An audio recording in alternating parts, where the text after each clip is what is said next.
Bom dia! Já tomou o seu café da manhã ou está comendo agora? Eu arrisco dizer que na sua refeição provavelmente teve um ovinho de repente, ou então com cuscuz, com raízes como macaxeira, batata doce. Quem sabe você comeu uma omelete ou um bolo que leva ovo na receita. Não importa de que maneira, mas o ovo geralmente está presente na mesa do sergipano, do brasileiro e do mundo inteiro, na verdade. E você sabia que na última sexta-feira foi comemorado o Dia Mundial do Ovo? Pois é. Esse alimento, fonte de proteína animal, agrada o paladar e também o bolso do consumidor. O nosso repórter Neto Medeiros foi conhecer de perto a produção desse alimento. O Brasil é hoje o 7º produtor mundial de ovos. A maioria do consumo é interno. A produção cresceu 5% na última década. Não parece, mas até chegar à sua casa, cada ovo passa por um rigoroso processo de produção. Antes de entrar na granja, é preciso higienizar nosso carro. O procedimento é importante para evitar a contaminação. Estamos em uma granja no município de Areia Branca. Aqui o trabalho é intenso. São quase 5 milhões de ovos por mês. Cada galinha põe um ovo por dia. Ao todo, 180 mil aves ficam em fase de produção e outras 60 mil na fase de recria. João é o proprietário da granja. Trabalha no ramo há mais de 40 anos. Entendeu? Já houve época que o ovo foi vilão, né? E agora o ovo passou a ser estrela, né? Entendeu? E tanto assim que com o advento do carro do ovo, né? Que por aí foi um alavancamento muito grande para a divulgação, para a popularização do consumo do ovo.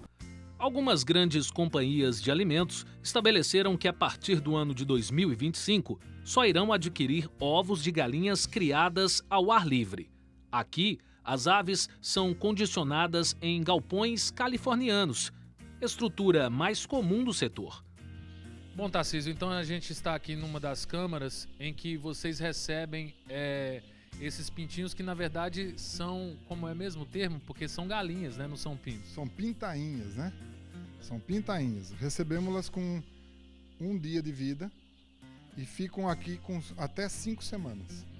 Nesse ambiente aberto, telado, com água disponível e ração. Durante 5 semanas. Essas pintainhas vêm para você, aqui para a granja, de Pernambuco e São Paulo, não é isso? Vem de São Paulo e Pernambuco, sim. São Paulo e Pernambuco. Tem de Minas também, que vem da Loma de Minas. Certo. Então elas vêm e fica aqui em torno de quanto tempo nesse processo de alimentação e nutrição? Crescimento também, né? De nutrição e crescimento até 5 semanas.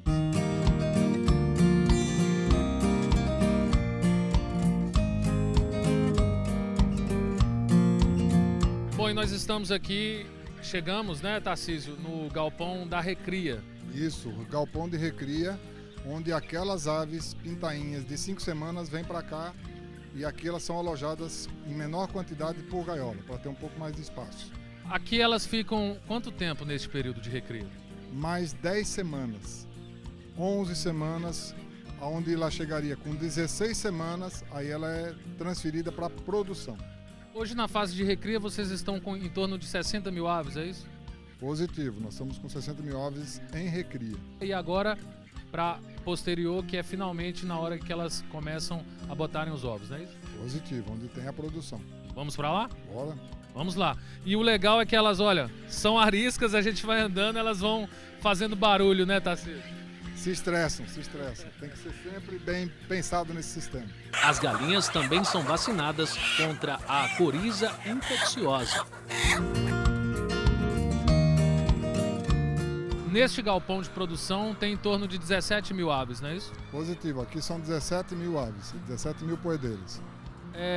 E você estava me falando antes que as galinhas elas têm um ciclo, né? Quando elas começam a diminuir a produção, em torno de 70%, elas já não servem mais, é isso? Abaixo de 70% elas são inviabilizadas em função a relação do que come em relação ao que bota. Então, a partir de 70% abaixo, elas são descartadas. Então, Tarcísio, depois que esses ovos são postos aqui na fase de produção, eles vão para uma fase de controle de qualidade, seria isso?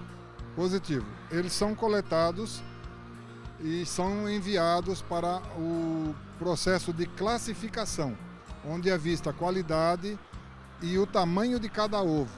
Então, você estava me falando que de acordo com o processo de higienização não pode se lavar o ovo, né? Exatamente, ele tem uma película protetora que não deve ser lavada por conta de que ele perderia a qualidade. Espécie do esmalte, né, da casca. Tipo de um esmaltezinho que perderia a qualidade. Ok. Então vamos fazer o seguinte, agora acompanhar o último processo da produção de ovos aqui da granja. Podemos ir? Positivo, podemos ir. Vamos lá então.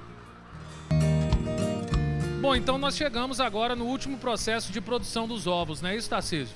Exatamente. Aqui agora eles são trazidos e classificados por peso, como eu havia dito anteriormente. Tem um processo chamado ovoscopia.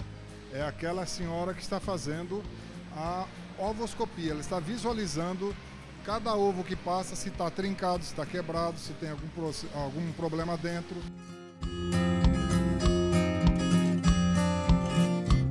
O custo do milho e da soja tiveram um aumento em cerca de 40%. Estes insumos são os principais componentes da ração que é dada para as poedeiras.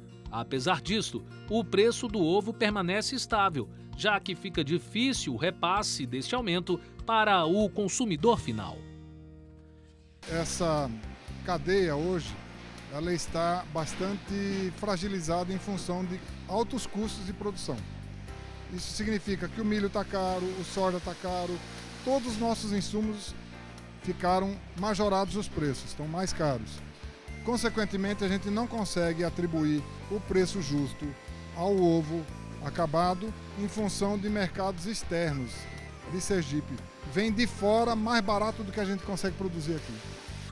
Agora, toda vez que você apreciar o seu omelete ou o seu cuscuz com ovo, vai saber direitinho como é que ele chegou aí até o seu prato. Aliás, bom apetite! Deu até fome.